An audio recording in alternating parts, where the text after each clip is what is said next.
Bon, lorsqu'il y a des problèmes dans des familles africaines, on cherche toujours à les résoudre en famille.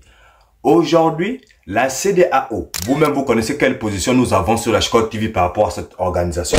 Elle a décidé de donner ou de nommer M. Bassirou Diomaye Faye médiateur pour essayer de renégocier ou essayer de trouver un fil d'entente entre les différents pays de l'AES, que sont le Mali, le Burkina Faso et le Niger, et la CEDEAO. Donc avec tout le reste, la Côte d'Ivoire, le Bénin, le Nigeria.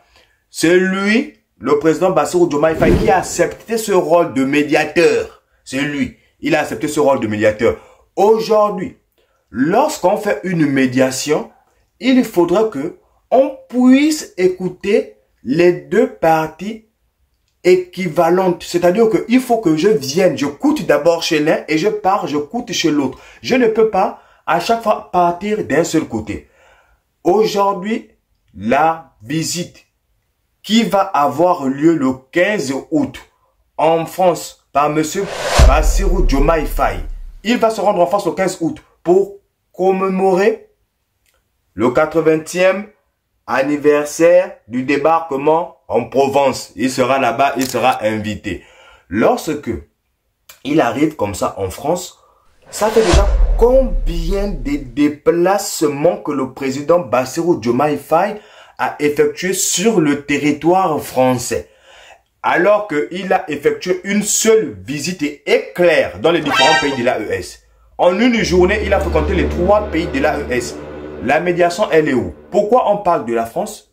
Parce que, bien évidemment, la CEDEAO, c'est une organisation sous supervision, c'est une organisation qui vit à travers les décisions qui viennent de là-haut. Donc, de là-haut, pour eux, c'est des décisions européennes. Lui, il va aller encore en France, se rendre encore en France pour assister à ce débarquement de Provence où, bien évidemment, il y a eu certains tirailleurs africains qui étaient là-bas.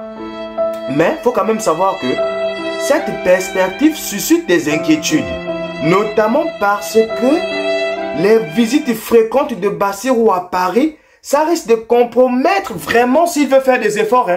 Si vraiment il veut faire des efforts, ça risque de compromettre les efforts qu'il veut faire de médiation entre la CEDEAO et l'AES. Parce que là, clair et net, comme n'est pas oublié, des déclarations du ministre des Affaires étrangères malien, qui nous avait dit que les décisions doivent être prises ici à Bamako, à Ouagadougou ou au Niger concernant les différents pays de l'AES et non à Paris.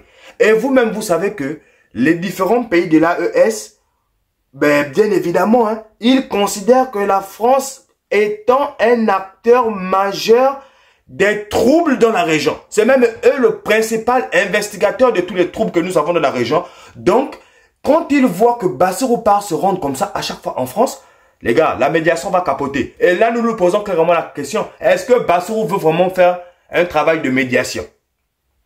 Nous ne le pensons pas.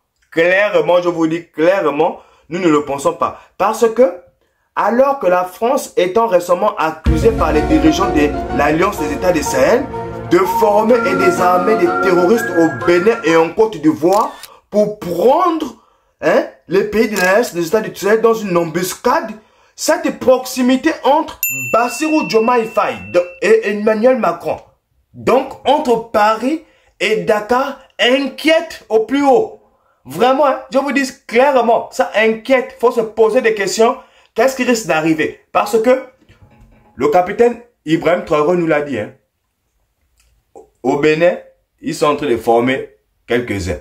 En Côte d'Ivoire aussi, pareil, pour venir nous déstabiliser. Donc, Bassirou qui veut faire sa médiation, on ne peut pas accepter qu'il puisse se rendre comme ça à chaque fois. Il pouvait envoyer un représentant. Il était déjà là-bas. Ça a fait la 4e fois ou combien de fois? C'est comment?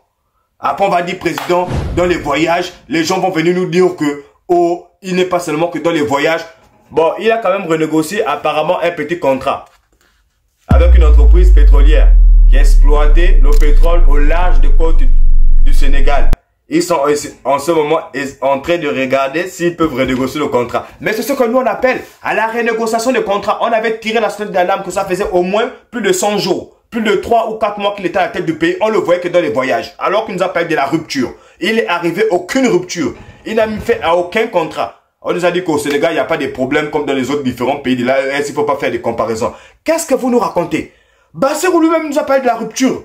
Maintenant qu'il arrive au pouvoir, on vient nous dire qu'on ne doit plus demander au président d'appliquer la rupture comme il disait lui-même. Mais attendez, en tout cas, nous, on attend toujours cette rupture et on va s'arrêter là pour aujourd'hui. C'était Big L, Sachko TV, ciao ciao pour un prochain programme.